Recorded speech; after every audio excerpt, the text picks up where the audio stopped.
By the way, since when does Australia like lamb? Like, I thought it was bangers and mash. Did anyone else pick that up? Like, we've never been like, oh yeah, better put my lamb on the barbie. Like, I don't know, the whole ad was stupid.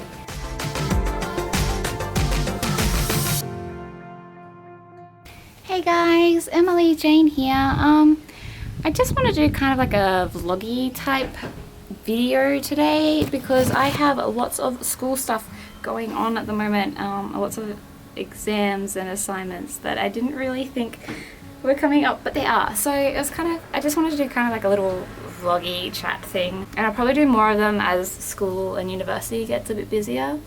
But I just wanted to talk about my reflection this week on veganism. I had a pretty tough week actually. The week started off with a YouTuber that I follow kind of makes a bit of a bashing or a bit of a call on PeTA, People for the Ethical Treatment of Animals. I'm not too sure what your opinion of PeTA is, but there's kind of a lot of propaganda that everyone sort of assume about PeTA, like they kill 90% of their animals, sending the vegan message or an ethical message the wrong way, and they have gory photo shoots that kind of oppose women and everything like that.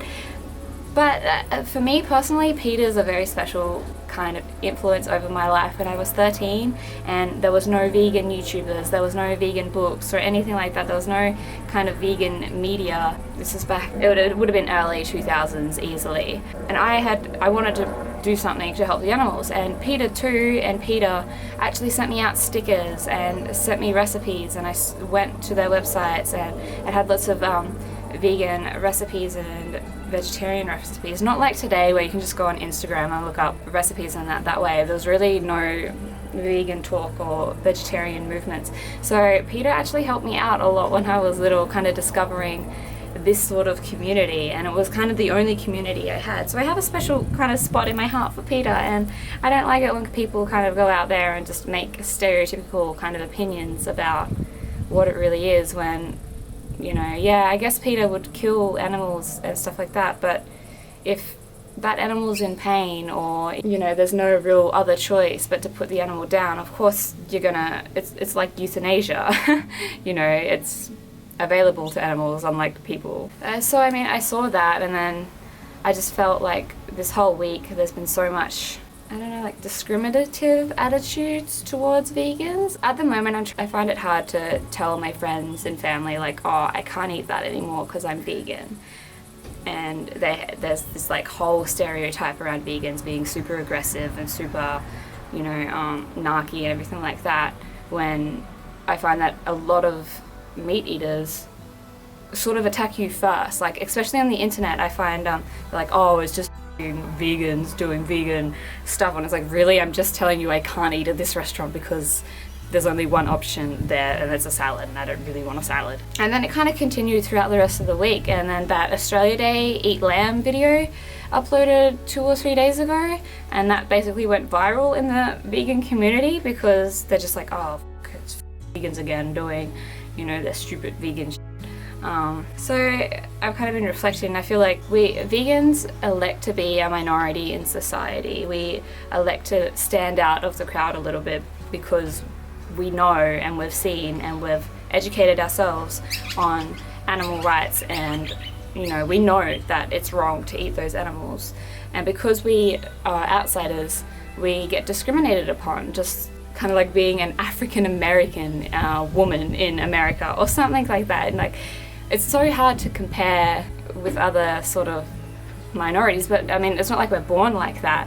We elect to do that, and we elect to take on this discrimination from other people, and people saying bacon every 5 minutes. Like, seriously, that comes up way too often.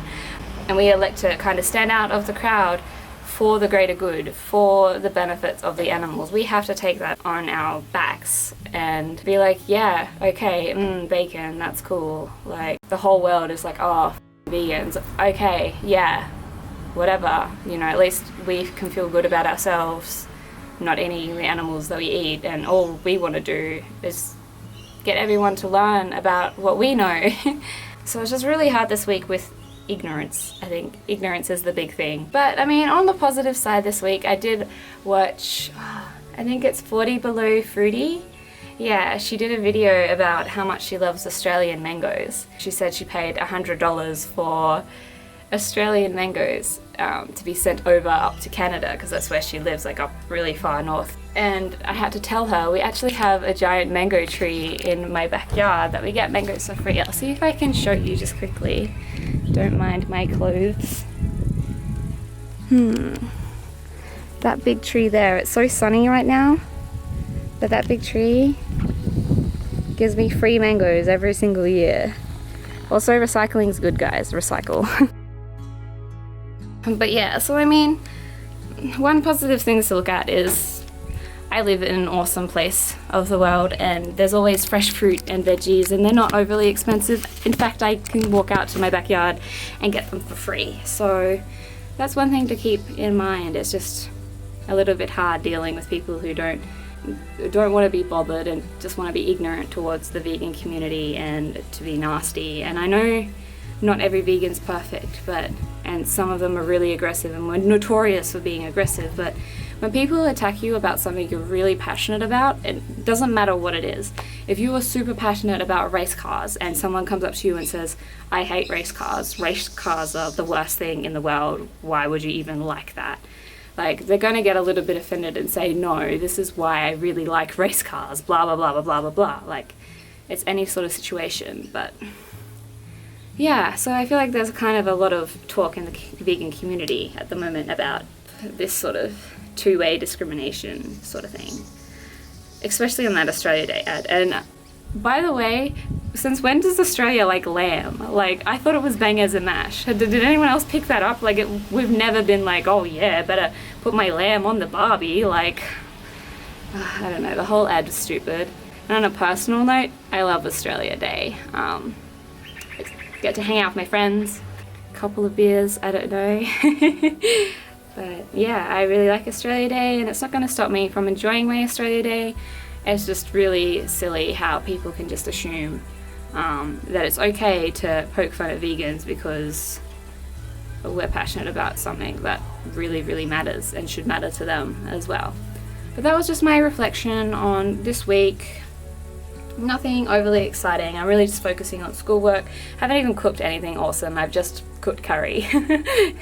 But yeah, that was about it. Please leave a comment or subscribe or like the video. Just whatever you think, I'm happy. Even if you're not vegan or vegetarian, what's your 2 cents on the ads? Do you think vegans should be super crazy about it? Do you think, you know, when you first met a vegan, you instantly assumed that they were probably gonna lecture you? And I mean, it's kind of ironic because I'm doing it right now, but like, yeah, I don't know. I'm not sure. I don't know how I feel about the world. It's just, ignorance pisses me off, and it can work on both ends. But anyway, please leave a comment, like, subscribe. Bit of a dull video, I'm sorry guys, but I've got to go study and do a essay. Okay, bye!